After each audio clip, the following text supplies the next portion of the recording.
Et ce n'est pas la première fois qu'une figure de LFI se retrouve mêlée à une affaire de drogue. Souvenez-vous du député Andy Kerbrat, pris en flagrant délit d'achat de 3 MMC auprès d'un mineur en octobre 2024. Ou encore de son collègue Louis Boyard, qui se vantait sur un plateau télé d'avoir lui-même vendu de la drogue par le passé. Mais cette fois, Arthur Delaborde, la situation pourrait être particulièrement embarrassante pour les troupes insoumises.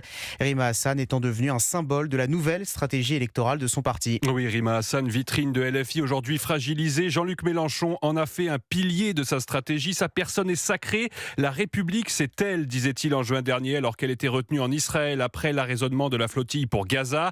Une incarnation de la nouvelle France, défendue par le chef de file des Insoumis.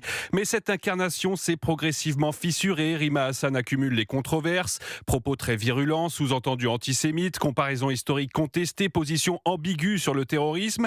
Et cette fois, un cap est franchi, car l'affaire actuelle percute directement l'image construite autour d'elle. On quitte le terrain politique pour entrer dans le judiciaire. Réaction immédiate des Insoumis, mobilisation en bloc. Jean-Luc Mélenchon dénonce une police politique et invoque la violation de son immunité parlementaire. Mais la défense ne suffit plus dans une séquence déjà très tendue pour LFI, avec la réapparition à l'Assemblée de Raphaël Arnaud, un mois et demi après le lynchage mortel de Quentin Derenc à Lyon. Plusieurs membres de la jeune garde proches du député sont impliqués.